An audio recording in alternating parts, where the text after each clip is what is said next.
Hello, I'm Dr. Laura Markham, and today I'd like to share with you a solution to one of the toughest sibling problems that parents can face. And that's when one child has built up entrenched resentment against another child. Maybe your first child has never forgiven the second one for being born, is always low grade, resentful, and angry and annoyed with the second child. Even if a third child comes along and they love that child, it's very common.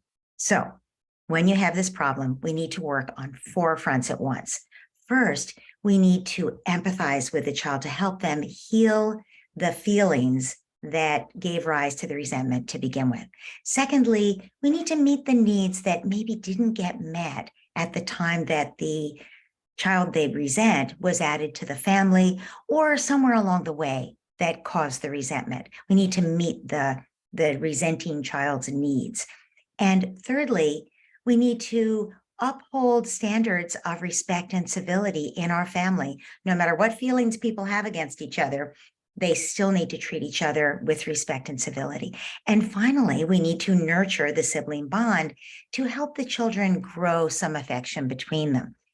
But let's go back to the beginning. The first thing in more detail is we have to let those negative feelings come out before we can nurture the positive feelings. So that might look like you spending time with the child that has the chip on the shoulder, the resentment, and saying to them, "You seem so upset at your brother." And then listening and saying, "I hear why this is so hard for you. You feel resentful because blah, blah, blah, and you wish XYZ, or you feel I'm unfair. You feel I've listened to him and not listened to you. You feel I've taken his side or her side in a fight against you. That must have really hurt. I am so sorry, sweetheart." And you reinforce after you've acknowledged their jealousy and their anger and their resentment and their pain, you reinforce your love for them. You could never love anyone else more than you love this child you're talking to. That's what you tell them. And it is true. In fact, you can love another child equally, but I could never love anyone more than I love you.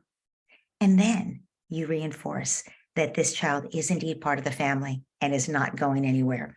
As hard as it is to be a big brother, as hard as it is for you to be a big sister, this child is still part of our family, your sibling, and they're not going anywhere. I know that sometimes makes you sad. You can always come to me and talk to me about it. I will always want to hear, and I will always try to make things better. That kind of discussion is very healing. You don't expect it to do wonders the first time you have it. And in fact, you're not going to have the whole discussion at once. You're going to have a series of discussions over probably a 3-month period of time. And you're going to watch as you do that for some loosening in the resentment. Secondly, you're going to meet the needs that were not met of your child who is resentful. So maybe they need to be babied, for instance. You might want to grab them and pull them onto your lap and say, "Oh, I know you're getting so big, but you will always be my little darling baby. You're my baby. Let me see those little toes. This little piggy went to market." You roughhouse with them and get them laughing about this whole thing that they have going on inside, which is that they never got their needs met by you in the way they wanted, and therefore they're resentful of their sibling who seemed to be getting all the goodies. You spend one-on-one time with them and you follow their lead. So whatever it is they want to play, you play with them and take direction from them, because that's a way to make your love for them tangible. Now, the third thing I mentioned is you set expectations for respectful interaction. So you say, maybe your child says, "I wish I never had a little brother." And you say to her, "I hear you, sweetheart." And words like that can hurt. You can tell me when you're upset and I will always listen, but you cannot say that to your little brother because it really hurts him. What you can say if you're angry at him about something in specific is, "I'm upset because you broke my crayons. I'm upset because you went in my room and ate my Halloween candy."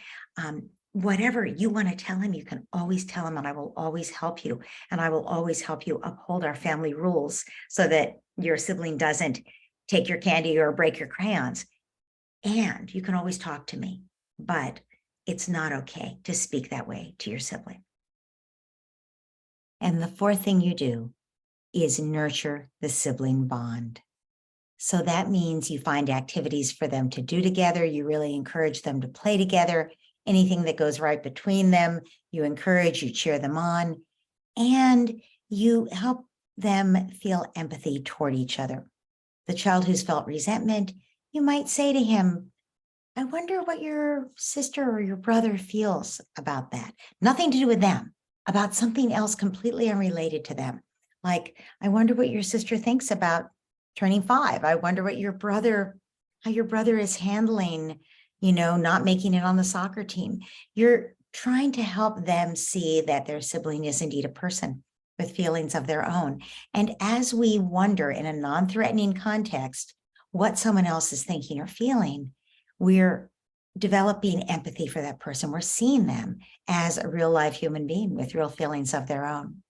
So there's lots more you can do to nurture that relationship.